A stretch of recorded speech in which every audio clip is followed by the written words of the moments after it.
Electric power क्या होती है। इलेक्ट्रिक पावर की जो हमारी डेफिनेशन है वो याद कर लीजिए आप, क्या होती है। Rate of doing electric work is now electric power.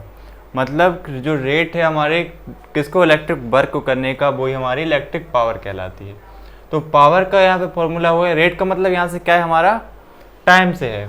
तो कितने टाइम में हमने कितना वर्क किया, वही हमारा क्या होती है, इलेक्ट्रिक पावर होती है। समझ में आया होगा, नहीं आया होगा। देखिए मान लीजिए यहाँ पर एक आदमी है और यहाँ पर एक दूसरा है, और इस वाले से कहा गया कि तुमको इतना बड़ा गड्ढा खोदना है, ये वाला गड्ढा तुमको खोदना है, और इससे भी इतना ही बड़ा गड्ढा खोदने के लिए कहा गया, इससे भी इतना ही बड़ा गड्ढा खोदने के लिए कहा गया। जो ये वाला आदमी था, इसने सिर्फ कितने 1 घंटे में, 1 घंटे में कर दिया, और ये वाला आदमी था, इसने फिर 2 घंटे में किया। तो सवाल ये उठता है किसकी पावर ज़्यादा है। तो यदि आप फॉर्मूले पे देखें तो जो पावर है तो P = 1/T है, ये लिखा हुआ है। मतलब कि ये इसका किसके इन्वर्सली प्रोपोर्शनल है, मतलब कि जितना टाइम कम उतनी पावर ज़्यादा।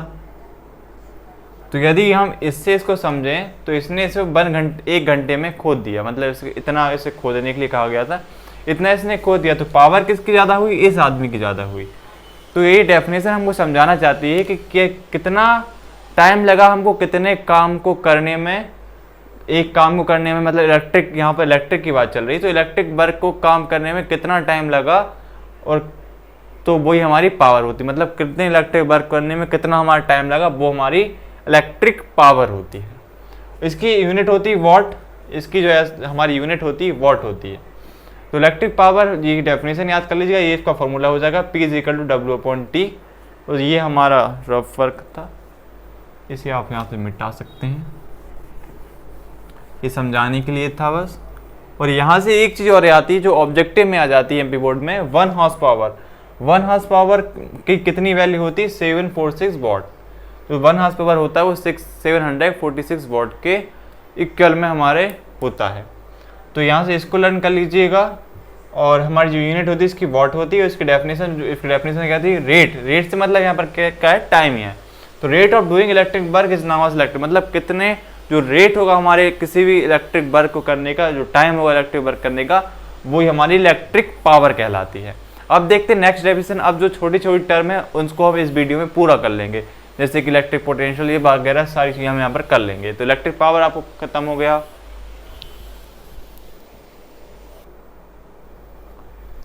अब बात करते हैं एक और चीज़ की, इलेक्ट्रिक एनर्जी। ये छोटी छोटी डेफिनेशन है, यदि इस चैप्टर से 2 नंबर क्वेश्चन आएगा तो ये डेफिनेशन बहुत ज़्यादा इंपॉर्टेंट हो जाती है। Electric power, electric energy.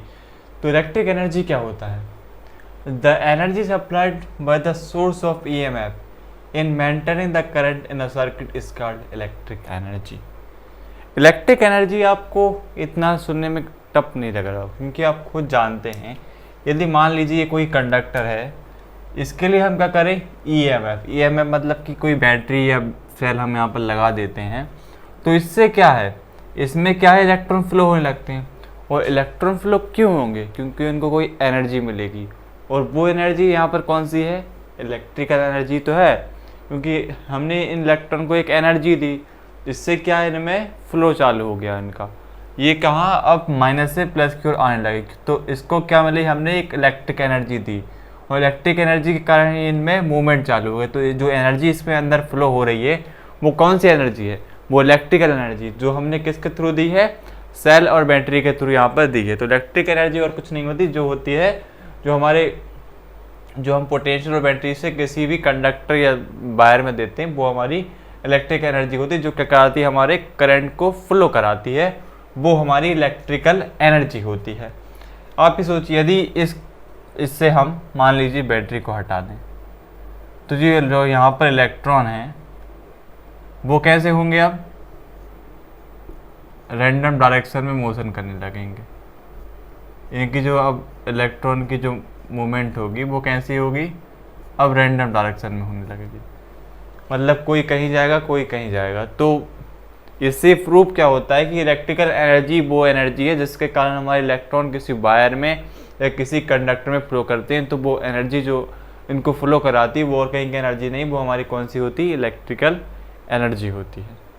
तो इलेक्ट्रिकल एनर्जी का फार्मूला हम कहाँ से बना सकते हैं, जो पिछला फार्मूला था power is equal to work upon time में, यदि हम वर्क को यहाँ पर रहने दें और इसको यहाँ पर ले जाएं तो जो हमारा ये फार्मूला यहाँ से बन जाएगा।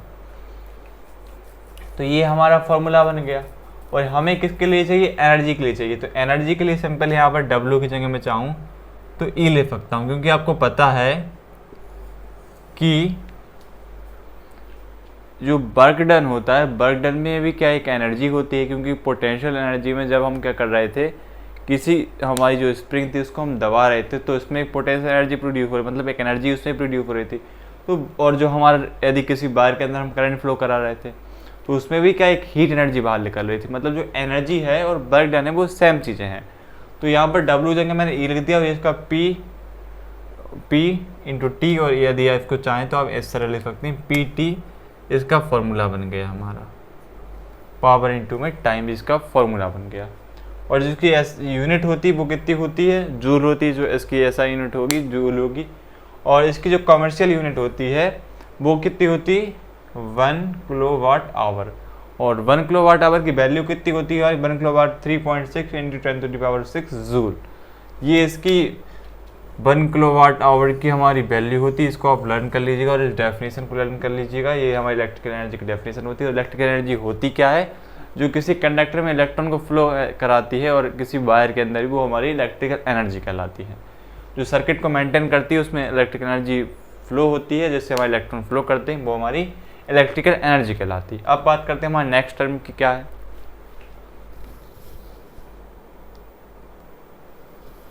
अब बात करते हैं हमारी दो टर्म की, और एक कौन सी इलेक्ट्रोमोटिव फोर्स है और दूसरी कौन सी टर्मिनल पोटेंशियल डिफरेंस है। तो इलेक्ट्रोमोटिव फोर्स वो हमारा होता है EMF, और ये होता क्या है, potential across the terminal of the fail when it is not used. मतलब कि ये कैसा फोर्स होता है, आप मान लीजिए आप किसी शॉप पर गए और आपने उससे कोई सेल और बैटरी मांगी।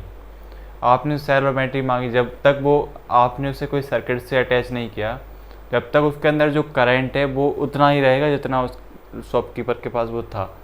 तो इलेक्ट्रोमोटिव फोर्स वैसा ही फोर्स होता है कि जो हमारी सर्किट से अटैच होता है, लेकिन कैसा होता है, यहाँ पर सर्किट ब्रेक होती है। मतलब सर्किट ब्रेक है, अभी जो यहाँ पर जो करंट फ्लो है वो नहीं हो रहा, मतलब इलेक्ट्रोमोटिव फोर्स अभी जितना हमारे पास था उतना ही है वो, जो लेकिन टर्मिनल से वो अटैच है।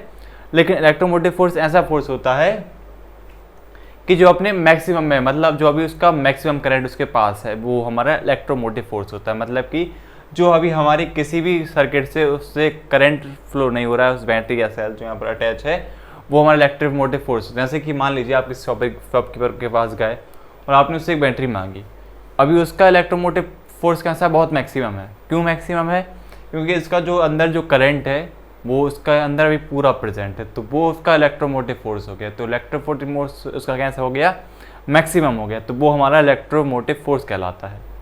अब यहाँ से आप और क्लियर हो जाएगा। देखिए यहाँ से क्या, टर्मिनल पोटेंशियल डिफरेंस, ये क्या होता है, potential across the terminal at the cell when it is used. ये कैसा होता है टर्मिनल पोटेंशियल डिफरेंस, ये कैसा होता है, हमारे सर्किट से अटैच होता है। मतलब कि यहाँ से अब रेगुलरली करंट जा रहा है इस सर्किट के अंदर, तो जो पोटेंशियल डिफरेंस होता है वो किसी भी बैटरी या सेल का मैक्सिमम करंट होता है। लेकिन यहाँ से क्या करंट फ्लो होना चालू हो गया, तो ये पोटेंशियल डिफरेंस से इलेक्ट्रोमोटिव फोर्स से कम होता है हमारा टर्मिनल पोटेंशियल डिफरेंस। तो ये कैसा होता है, ये हमारा सर्किट से अटैच होता है, ये हमारे सर्किट से नहीं अटैच होता, तो इसी कारण ये हमारा मैक्सिमम करंट होता है, ये हमारा मिनिमम होता है। और जो यहाँ पर सर्किट बनी हुई है ये बिना की वाली होती है, इसको क्या बोलते हैं, ओपन सर्किट। जो की वाली यहाँ पर जो डॉट बना हुआ है इसको हम क्या बोलते हैं, क्लोज सर्किट। ये ओपन सर्किट मतलब यहाँ से अभी कोई करंट फ्लो नहीं हो रहा, तो जो हमारा इलेक्ट्रोमोटिव फोर्स है वो यहाँ से मैक्सिमम है। जो लेकिन हमारा टर्मिनल पोटेंशियल डिफरेंस है वो इस की यहाँ पर अटैच, मतलब कि ये यहाँ पर अभी सर्किट पे फ्लो हो रहा है, तो ये हमारे यहाँ से अब धीरे धीरे करंट कम होना चालू होगा, तो ये हमारा मिनिमम होता है, इलेक्ट्रोमोटिव फोर्स हमारा मैक्सिमम होता है। और एक चीज़ और यहाँ से जो हमारा, अब अभी एक डेरिवेशन करेंगे, तो जो हमारा यहाँ पर सेल अटैच होता है, जैसे कि यहाँ पर एक बाहर रेजिस्टेंस लगा हुआ है, ये कौन सा हमारा, मान लीजिए कैपिटल R है, और जो यहाँ पर हमारा सेल लगा हुआ है उसका खुद का भी एक रेजिस्टेंस होता है, वो उसका भले ही छोटा सा रेजिस्टेंस होता है लेकिन उसका खुद का भी अपने पास एक रेजिस्टेंस होता है, तो इसको हम स्मॉल नाम लेते हैं। मतलब जो हमारा सेल और बैटरी यहाँ पर लगा रहेगा उसका भी एक स्मॉल रेजिस्टेंस होता है। तो ये हमारा कौन सा रेजिस्टेंस होता है, इसको हम क्या बोलते हैं, इंटरनल रेजिस्टेंस होते हैं। और ये हमारा कौन सा हो गया, एक्सटर्नल रेजिस्टेंस हो गया। तो यहाँ से मैं आपको ये बताना चाहता हूँ कि जो बैटरी का सेल है उसका भी खुद का रेजिस्टेंस होता है, वो स्मॉल आर से लिखेंगे, और जो बाहर रेजिस्टेंस है उसको आर से लिखेंगे। तो इनको जब हम लिखते हैं तो कैसे लिखते हैं, जो इंटरनल रेजिस्टेंस है उसको प्लस कर देते हैं हम एक्सटर्नल रेजिस्टेंस के साथ, इस तरह से इनको लिखते हैं। जो इंटरनल रेजिस्टेंस जो सेल और बैटरी का होता है उसको प्लस करके लिखते हैं हमारे एक्सटर्नल रेजिस्टेंस के साथ। ये क्यों बता रहा हूँ आपको, आगे वाले डेरिवेशन में काम आने वाला है। क्योंकि तो अब इतना समझ लीजिए, जो बैटरी का सेल है उसका भी खुद रेजिस्टेंस होता है, वो हमारा इंटरनल रेजिस्टेंस कहलाता है, और जो बाहर होता है वो एक्सटर्नल रेजिस्टेंस होता है, और वो आपस में ऐड होते हैं। तो ये हमारा इंटरनल रेजिस्टेंस और एक्सटर्नल रेजिस्टेंस वाली कहानी हो गई। अब बात करते हैं हमारे नेक्स्ट टॉपिक की।